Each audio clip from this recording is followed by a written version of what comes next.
Good afternoon, everyone. Thank you so much for joining the UVM Post-Baccalaureate Premedical Experience webinar. So wanted to just, are you giving us a signal to put the mic down? There we go. Okay, still getting set and ready to go. We do have a student with us, Carolyn Clark. Hi, Carolyn. Thanks so much for joining us. We're going to hear from her in a few minutes. I will keep an eye on questions, so you're more than welcome to please. I see lots of comments already coming in. Thank you very much, Henry, for prompting the question as to where everybody is. I really appreciate that. So seeing some comments in there, I will keep an eye on that for questions throughout the presentation. We will also stop at various different points to allow for your questions to come in. So let's get to it because we have a pretty full agenda today. We'll do quick introductions and then we'll talk a little bit about the benefits of UVM's Post-Baccalaureate Premedical program. We will hear from Carolyns Clark as well, and in addition to other students about their experience here at UVM. We feel that it's really important for you as prospective students to hear from our students as to their perspective and their experience here at the University of Vermont's Post-Baccalaureate Premedical program.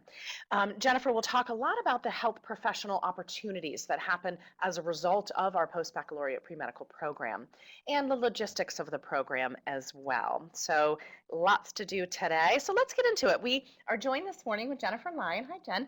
Hello. Thanks so much for being with us. Jennifer is our Senior Health Advisor, Professions Advisor. She has a master's in education in higher education from UVM, and you have been advising students for more than 15 years. Yeah, I was realizing this morning that's kind of old. It's Is that closer old? to 20. It's closer to 20 now. Yeah.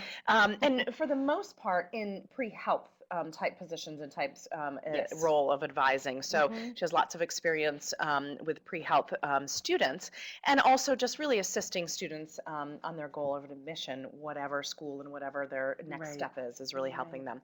So we'll talk a lot with Jennifer today about the process, some of those most commonly asked questions, because she, in her 20 years, gets a lot of questions that are very similar about our program. My name is Nicole Fenton. I'm with the Continuing and Distance Education Department.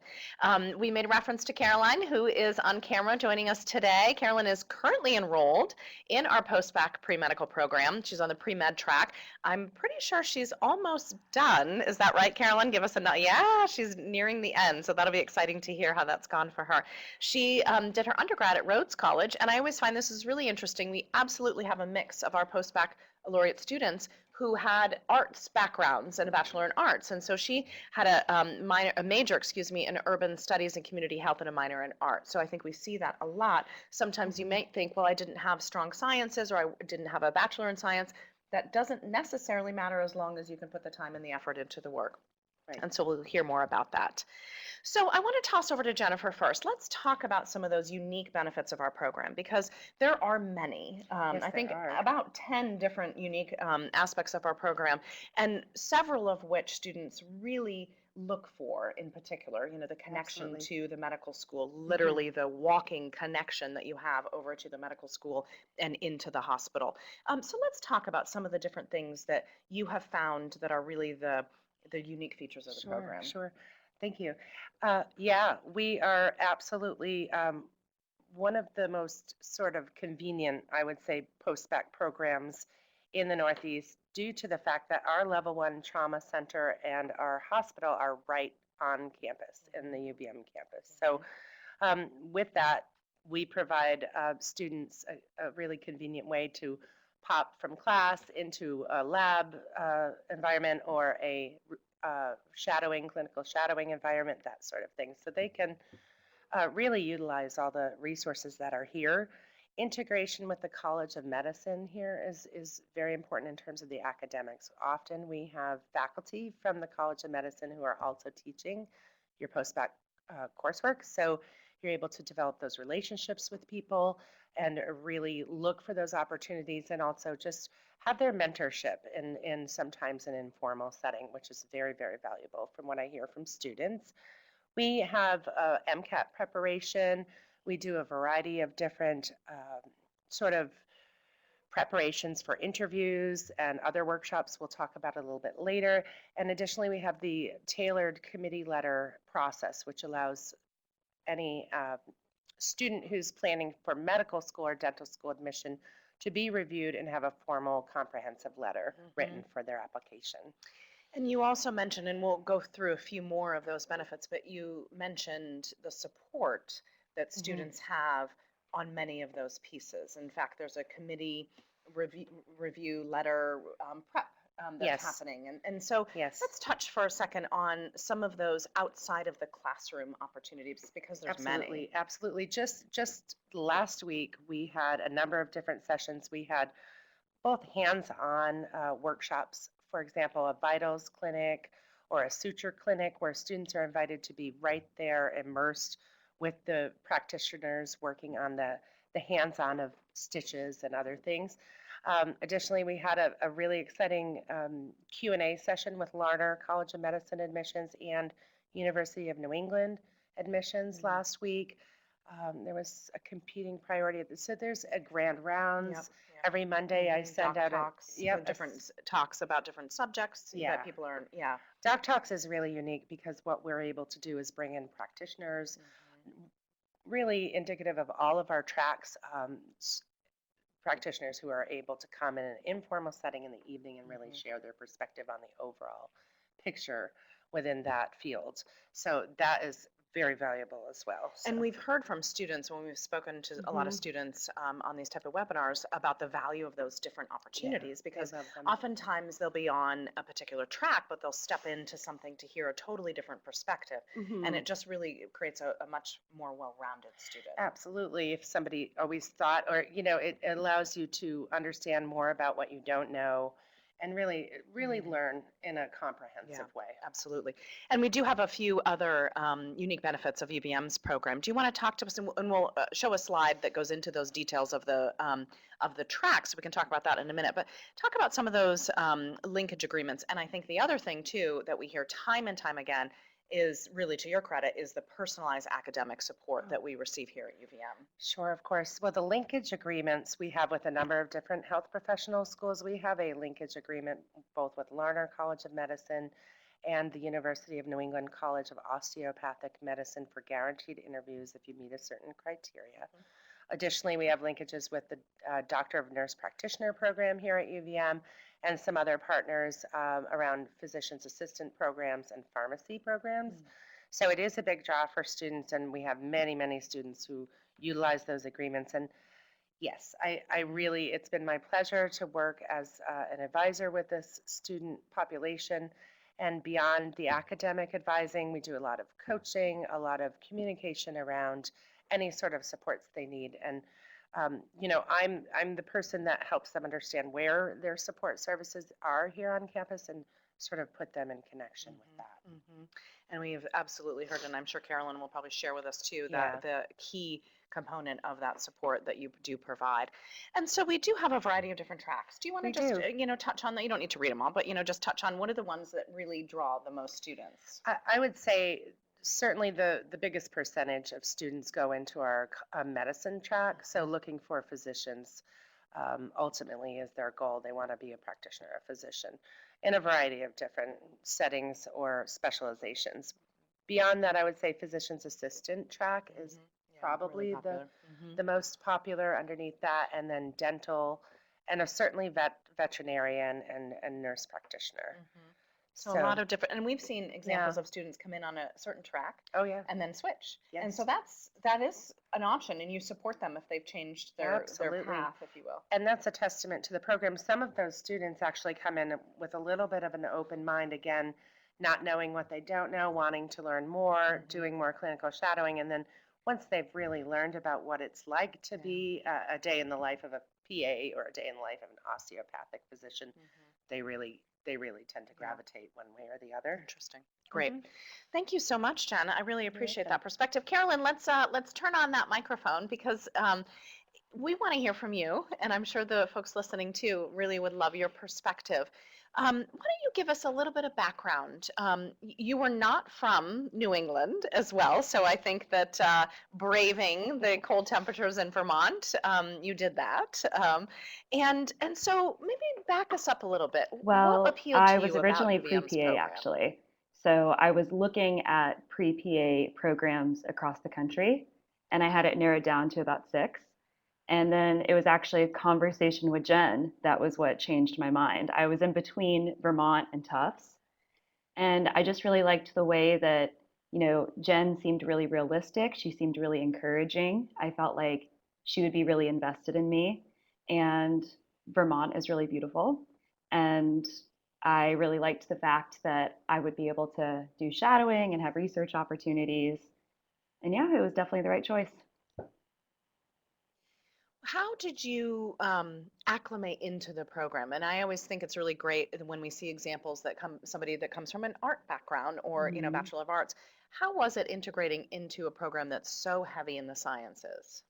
I think something that was key for me was moving early so that I had everything in order before classes started. It's so hard when you're in a full time, like an intensive program like this, to also be worrying about, like, where do I go for groceries, or, what do I do if, like, I need to go to a mechanic? So I moved about 3 weeks early, and that gave me time to get settled in.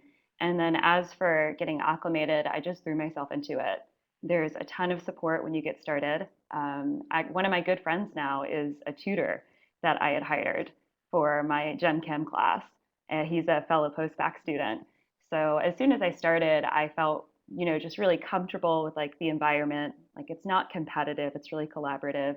And the professors are wonderful. So I had Dr. Ruggles as my first professor here. So anyone who's starting, he might be your first professor as well. And he was just wonderful. And as long as you're ready to do the work, it is very possible to excel even without a science background for sure. Yeah, we definitely have heard that other examples. It's really a Mm. matter of putting in the time and the work. Let's take a step back for just a second. And one of the things that I think is so wonderful is to hear also from some of our other students. And we talked a little bit with Jennifer about, and Caroline also alluded to as well, that flexibility of the curriculum.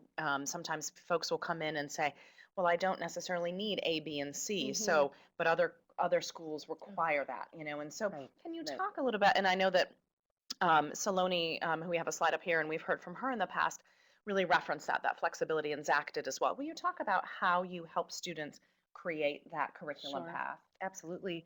So everybody comes to the program with a different background, non-science background typically. And so in that they may have had a general distribution requirement that was a science or could be applicable, and they may not want to retake that here. Mhm. They want to maximize their time and maybe move up to some upper level classes. So we really we do a full analysis of the transcript.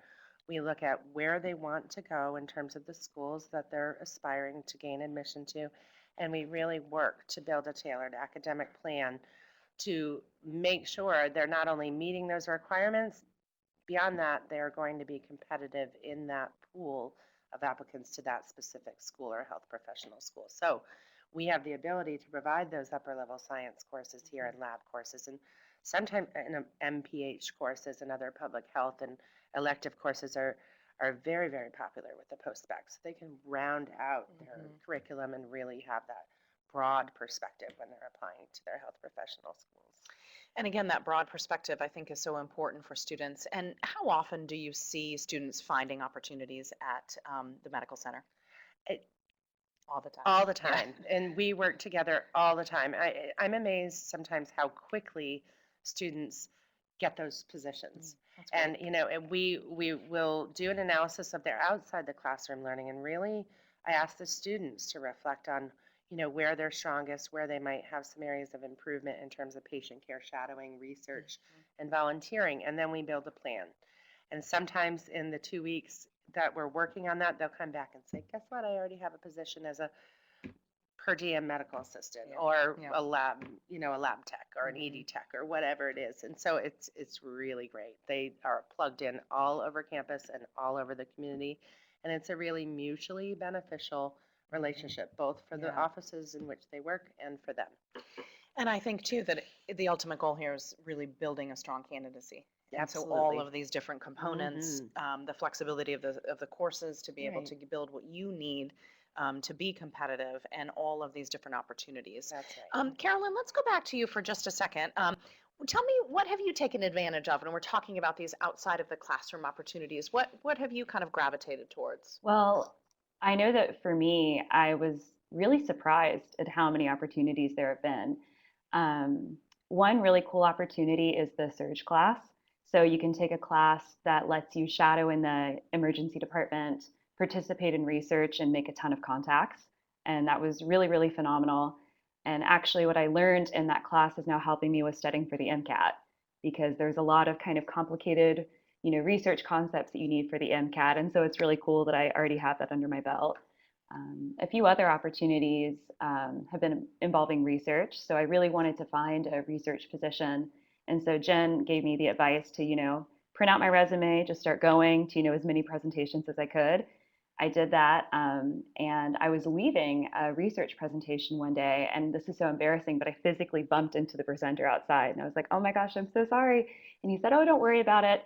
And, asked me to introduce myself. And we started talking. And he is a psychiatrist at UVM and is like a leader in the field and has offered to be my mentor. So I now have access to shadowing, I have access to research, I've helped with a QI project. I'm also participating in research involving smoking cessation. One really great thing about the post-bac program being so collaborative is that we help each other out. So two of my friends are doing this research and said, hey, like we need some more researchers, you should hop on. And, if someone, if people have opportunities, they'll pass those along, which is really great. I've been focusing on being a full-time student, but for my friends who have like needed to find jobs, they've been able to do that really easily. And the network of postbacs and faculty is really, really helpful for finding any research or work positions that you need. That's awesome. Thank you very much for that perspective. One of the other things, and we're going to jump to a video here. There's a annual event in the fall when everybody, either incoming post-bacs and or folks that are usually here year-round, and folks that have just graduated, it's really, and alumni, it's really open to everybody. There's a really lovely reception here at UVM. And so I had the chance to talk to a few students at that reception. And two in particular had just had their interviews that morning at Larner College of Medicine. And so they were fresh off of that kind of experience. And so we wanted to share with you how well does UVM's Post-Baccalaureate Premedical program prepare you? And they gave us some interesting perspective. So let's hear from them with this video, and we'll be back with you in just a minute.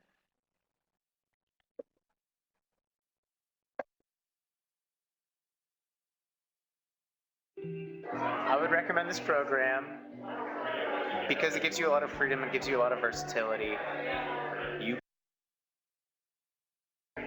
You're able to live in Vermont, which is a really nice place to live, and you're able to go skiing and you're able to go hiking, which is pretty excellent.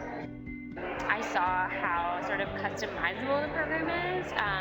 A lot of programs want you to take a set number of classes in a set schedule, and I was like, well, what if I want to add some higher level courses? What if I want to make my own timeline? So that was what really attracted me to UVM the most. I wanted a program that had a hospital and a med school, attached to it, and UVM just so happens to have all of that on the same campus, sort of right in the same building. Big draw for me is actually the hospital right on campus. Know that I have access to get opportunities there immediately. The Post-Bac program, school classes geared toward a science education, where you're preparing for medical school. That's obviously going to prepare you quite a bit for a medical school interview, and I feel prepared and excited for the interview.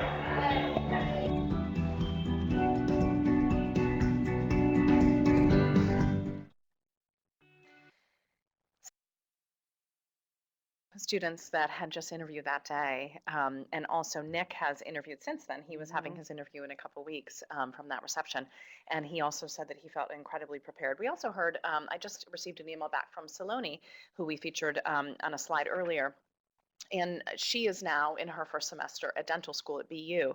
And I asked her, I said, how's it going? How are you feeling about how well you're prepared? And she said that she had just emailed several of her post-baccalaureate pre-medical professors here at UVM, thanking them for how well they prepared her for dental school. She said that she truly believes that there isn't another program out there that prepares you so well. So That's absolutely a testament to the work that you do and the curriculum here at UVM. So again, I'm keeping an eye out for any questions. So please do put any questions in there as we continue. Jen, let's go over, because one of the things that also appeals to a lot of students considering UVM is the success rate and the type of opportunities post our post-baccalaureate pre-medical program at UVM. So why don't you just give us a few highlights of some of those different opportunities that students have gone on to?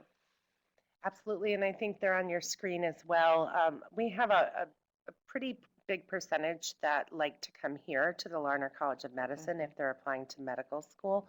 So for allopathic medical schools, it's really Larner here at Vermont, and then it's all across the country. We've had a number of students go to Dartmouth, Hitchcock, and again, many of the New York residents will go to SUNY schools and all across the country. So Drexel, Arizona, BU, and Saloni, you mentioned, she is now at BU Dental. We've had Case Western, a few students go to Case Western, many go to Tufts, both for dental and Tufts main track for medicine, as well as for veterinary school. Cornell is also very popular for the for the veterinary programs. And then physician's assistant programs, we've had students pretty much go all over. Duke, and again, Tufts is another popular program.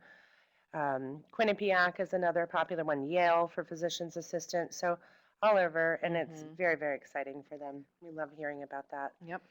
And we have a student this year, I know, that has started at Michigan State University for veterinary. For veterinary, Yeah, which is so exciting. We're really excited to follow up with her and see how she's doing as well.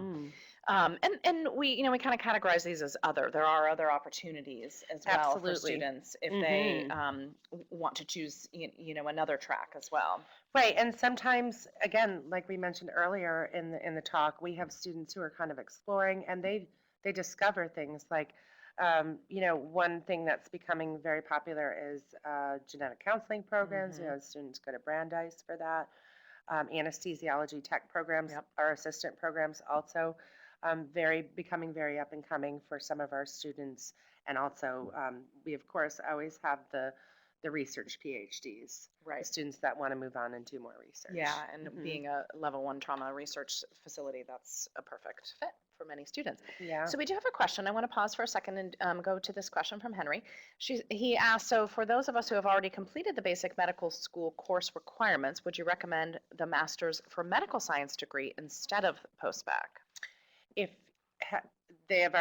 you've already completed your core science requirements and you may have not had what you feel are the most stellar learning experiences or grades in those courses, then yes, I would recommend a Master's in Medical Science or an enhancement program because you want to really get your science, math, GPA up. Here at UVM, our Medical Master's program is a full curriculum of science, graduate level sciences, so it will allow you to do that. Right, absolutely, and really target in on that. So let's go back over to, and I do see some other questions coming in, so thank you. Keep those coming. I will keep an eye on it. In the meantime, Carolyn, let's go back over to you as well. I always think, if you're home for the holidays or home on a break, and someone asks you, why this program? Why would you recommend UVM's program? What would you say to that? How do you kind of share your experience back with somebody that might be considering this type of program? I would say that, it's the best decision I could have made for my career. I think, obviously the connections for research, the opportunities for mentorship, the quality of classes. I loved organic chemistry. Everyone said that it would be terrible. I was so nervous about it, but it was an excellent class and I really bonded with my study group. I would just tell them to get excited for, really diving into school, and especially, like with looking at PA or vet, MD, et cetera, you're looking at doing, really intense coursework. So I think a post-bac program is a great way to prepare for that kind of intensity. One of my good friends is at Brown now for med school, and she just started, and she said that the post-bacs are rocking it, that they already, have their study plans in order, and that my friend, to be frank, has had a hard time adjusting because she's been off of school for, 1 or 2 years. And so that was just really exciting to hear. And also just the location. Like Vermont really is phenomenal. I was nervous about the weather coming from Tennessee, but I really didn't mind it at all. Infinitely prefer the cold to the heat. So yeah, it's a beautiful place. It's very restful. It just feels kind of like a perfect environment for studying. And then, when you're not studying, you can go hiking, you can go by the lake. Yeah, it's lovely. We really do have it all here. Thank you so much for that perspective. We have another question coming in. Jennifer, we have a question from Megan who says, for those who are not coming from a science background and have minimal shadowing and clinical experience, what traits and characteristics are you looking for in applicants? When we're reviewing, we really look at the whole candidate. And we do consider what you bring in. In fact, one of the most exciting things I believe about the post-bacs and what they have to offer medical schools is that they have a very diverse background. They have a background in humanities, the arts, and other things that really lend themselves well to integrating into the med school community and bringing their value into that. Sometimes you see career changers too, people changing their mind, at some point in their career and realizing that medicine was something that they always felt really passionate about. Absolutely. Yeah. Many times it's a career changer. So what I would say is, your personal statement for the program, when you write your essay, that's a big part of your application to us, to really explain why you want to now move into a more formal setting to learn and position for successful health professional school admission. Explain why and demonstrate your passion about that in your writing. And we work with, we'd be happy to, and we are always very excited. Even if somebody doesn't, we've had students come here with no background, complete career changers, lawyers becoming physicians, and they just start from scratch and build it up, and we work very closely, and they apply and move on to med school or whatever health professional whatever school. their passion So is. I hope I answered that for you. Certainly reach out to our office. We can chat more with you. And Kelly can pop up the email address into the chat box as well for us, so that you can, please do reach out to us, because Jennifer would love to have that conversation and fill you in. You're welcome, Megan. We also have a question from Amy saying, what's orientation like? Caroline talked a little bit about acclimating in, but what is it like when somebody first arrives, and how do they get kind of orientated into the program? That's a great question. We are working on a couple of different projects now that involve really linking students with a current student or an alum. What we do is we bring everybody together for the reception, and as I think we've talked about, having the second years there and the more sort of senior students who have been here for a few years, more seasoned, help explain all there is to offer. And then, of course, it's our office offers a lot of support for you. So I said very early on, I might not have all the answers, but I certainly on campus and in this community know who does. So if you have questions about bus routes or where to buy your winter boots, which is a topic of conversation. Food, maybe from, we often have students from different ethnic backgrounds looking for different foods and services, things like that. I'm a resource. Any of the advising team in my office is a resource, but also, as I think we've heard Caroline say, we have students who are second years any of our students can connect to at any time to talk and chat more about that. So it's kind of informal because you are post-bacs. We don't, do a formal orientation, but we work very hard to make sure that you're feeling comfortable and you're feeling acclimated and ready. And I've heard from numerous students, and I think Caroline alluded to this as well, that it's kind of easy to find the other post-bac students and connect and build that community in the cohort as well. We have a question from Grant. Grant says, are you disqualified from the pre-medical post-bac program if you've taken freshman chemistry and freshman biology? I have my undergrad and master's in finance, but do have those 3 courses on my transcript. That's a perfect question that demonstrates how we can tailor this curriculum to your needs, Grant. So oftentimes we have students that have already taken the first level of biology pair, or the pair of Gen Chem 1 and 2, or one half of either of those, and we get together and we tailor that curriculum. So that's a very common scenario that we would work with in the program. Yeah, and that really alludes back to the Mhm. flexibility that we have, which is unique. We've heard from many students that that's one of the reasons why they chose UVM's program. We have a great question as well. If I want to enroll in fall 2020, can I apply now? Yes. In fact, and we've got a few bits of information up here for the program snapshot. The next session, essentially the spring, even though I think it's January, so that's making me think spring in Vermont, but our spring session starts January 13th. But really encouraging, if you're considering the January start, if you're considering the fall start, whichever session that you're considering, and if you are prepared to put your application in, to do it now. Is that what you Absolutely. would encourage? Absolutely. Just this morning, I spoke with somebody who had applied for spring and been admitted for spring, and she's actually planning to start either in the summer or the fall.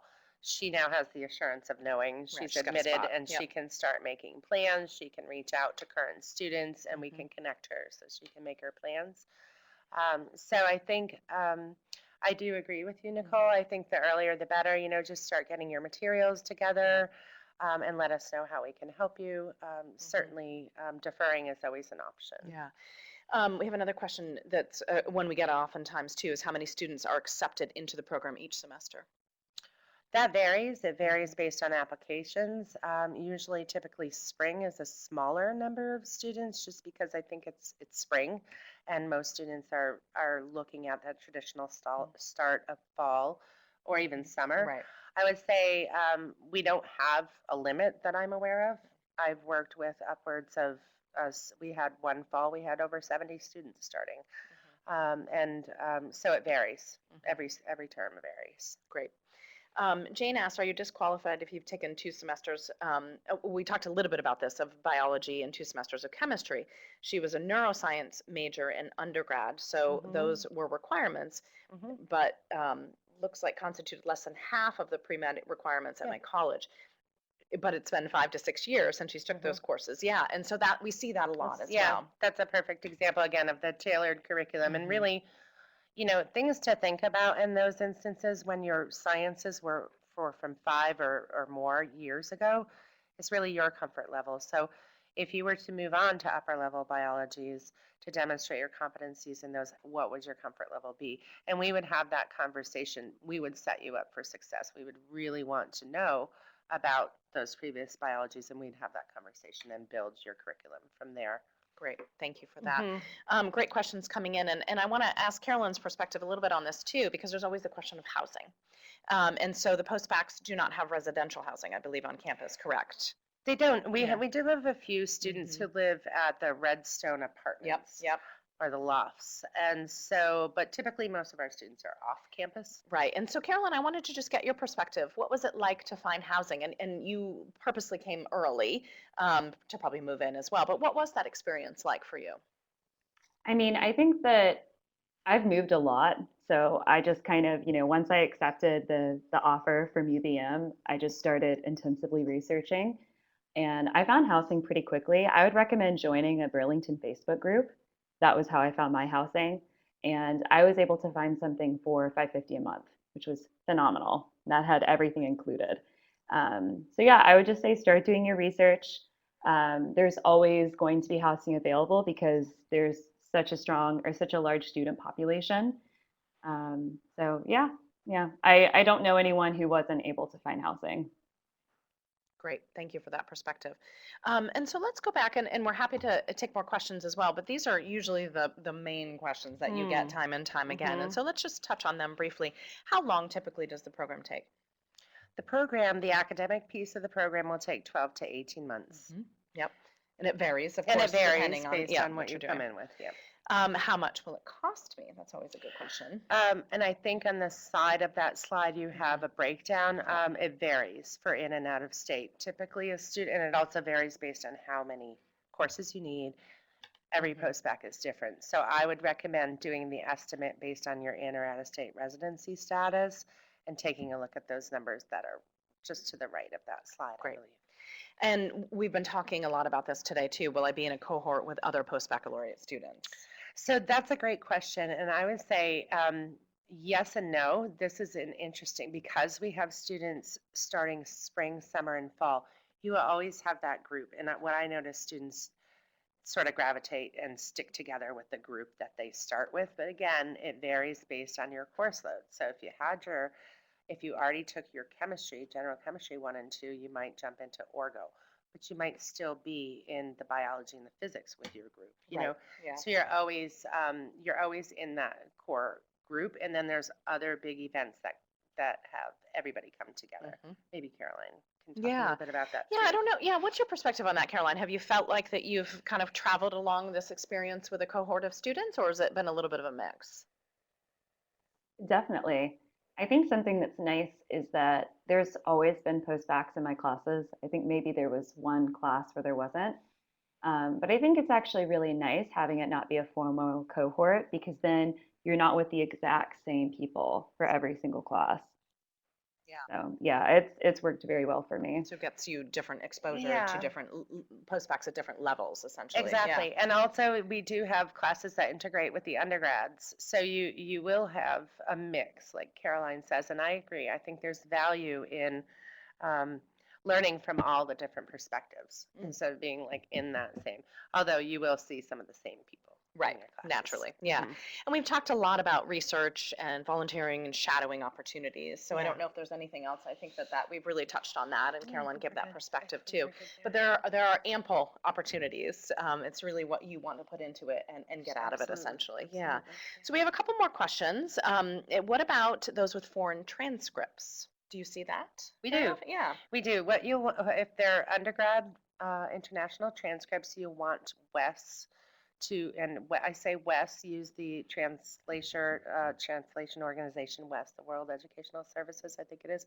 And the reason I refer to that one is because many of your health professional schools will want to see that anyway. So they want to see that later when they're reviewing you for application, and we would want to get that taken care of right up. We do see that.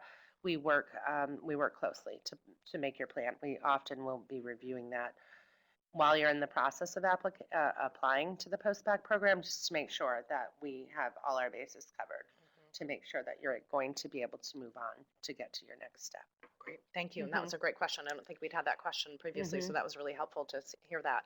And Megana also asks again, while we're applying to med schools, what programs are available during this glide period? Oh, interesting. There's a number of different things that students do during their glide or growth year. There are fellowships. In fact, I think maybe Caroline can talk a little bit about some of the opportunities that she sees come her way as a student. What I've seen students do, oftentimes they're taking either maybe a master's in public health program That's to very round out popular. their perspective if, of course, they're interested in that. Oftentimes they're working full-time as I have somebody, in fact, we heard the interview of Trevor, and he worked in pediatric neurology, or they're working in the hospital. Research. I've seen some Sometimes students that have gone on to on to continue some research before they Full-on started research, school. Yep. working on their publications, traveling the world. I mean, some of them do service trips beyond. And so it's been Doctors Without Borders. We've seen students get involved with that during their glide year. A little bit tricky to travel when you're supposed to be interviewing, though. So Keep watch that in for mind, that. right? Maybe don't go too far. Caroline, do you have a bit of feedback on that as you're nearing the end of your post-bac curriculum and looking at that growth year? What are you thinking about doing? Yeah, I'm actually in the middle of an application process for something called the Loose Scholarship, and that's something that I'm connected to through my college roads. And yeah, it's really exciting. I think that when you're looking at fellowships, like if that's something that you're interested in doing during your glide year, I would just reach out to your undergrad university and see what they have to offer. And I also think it's really valuable to just work during that time. I've been a student for a long time, and I think it's good to have some work experience. Wouldn't I would definitely strongly consider just working for that year and getting experience in the medical field. Like I know my friend Trevor has gotten really, really valuable experience. One of my other friends got certified as an EMT and does that, and then also does some volunteering on top of that. So there's so many opportunities, and I think it's also really great that here in Vermont, it's relatively easy to become a medical assistant. I know in Tennessee it's like a year-long certification. So that's an opportunity that maybe you could take advantage of, after finishing your classes. That's a great point too. Yeah, we have people while they're in classes doing their, they're running rescue or they're doing part-time MA work in the hospital in a number of different areas. So thanks for bringing that up, Carolyn. That's a No good lack point. of opportunity here Nope. at UVM. We do have one final question here. How many years can you estimate that you'll be able to, this student will potentially spend in the post-bac program with a foreign degree in non-science program? That might depend a little bit on the curriculum and once you see the transcripts, I would imagine. The answer is very much it depends, because it depends on what your degree is in, what the translation, what the equivalency of that is, and then moving where you want to go, what Right, track. your goal. If it could take some time, and it really does depend. One of the biggest things you want to do to start is if you are planning to attend a U.S. medical or health professional school, is to double check those right away.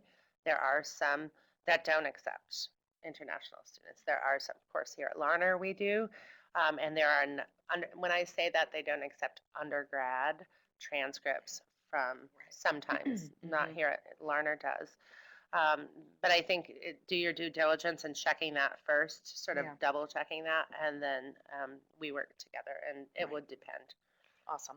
Thank you so much, everyone. I'm keeping an eye if there's any last minute questions. We do have the registration information up here, and as Jennifer was really suggesting, if you're considering applying for the spring start, summer, or fall, we really encourage those applications to come in sooner than later, because there's a time period for review and a process that we go through here as well. And so thank you also for putting that up. You can visit the Post-Bac website for more information. And our email address is up on there also at learn@uvm.edu. But it looks like we have one last question, or maybe two last questions. Is LNA experience a good clinical experience for post-bac program? LNA is fantastic. I'm assuming you would want to go to medical school or PA school, so you're doing LNA work. I've actually had a student who's going to be starting medical school next fall, who's working, like we were talking about, working full-time as an LNA in the hospital now. Great. So hopefully that helps. With patient care. Yeah, absolutely. And I think that's so important to create that well-rounded applicant, as we were talking about. Absolutely. And one final question we have for the MCAT prep, is it incorporated into the student schedule, or you do offer MCAT prep programs that can be used based on the student's discretion and schedule, basically? Sure, absolutely. We do have a partnership with Kaplan. We have a self-paced online course that's offered, also a synchronous online course where you get together once a week as a group. And then we have a live in-person Kaplan prep. Additionally, we partner with our Masters of Med Science and Post-Bacs. Often we'll get together to do study sessions that are content-based. So you might do CARS one session, the biological sciences the next session, the chemistries and the biochemistries and so forth. So there's a lot of value in that. And what we find, and I coach students on, is really keeping an MCAT folder throughout your program, so you can pull aside the concepts you think are going to be key on the MCAT and doubly study. So you reinforce your learning for that class, then you reinforce your learning for later when you're taking that MCAT. So it's good for retention. We have other tricks and other suggestions. Sometimes we put you in contact with some post-bacs who are doing tutoring and post-bacs who have done well for coaching on that.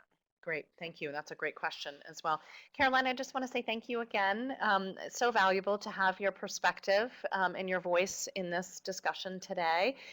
You're almost wrapping up, so we wish you luck for the rest of your semester, and we can't wait to follow what you do, because I have no doubt you're going on to big and great things. I appreciate that. Thank you so much. We do have a couple other questions coming in. Why don't, Megana and I think Lorm, why don't we reach out via email?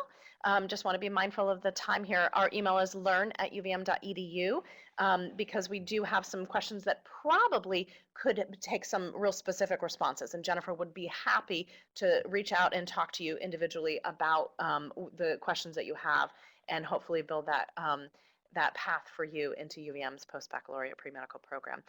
Again, thank you, everybody. We'll look forward to your emails and follow up on any questions that you have.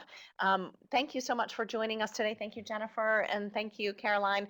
And we look forward to seeing you at UVM's Post-Baccalaureate Premedical program. Have a great day.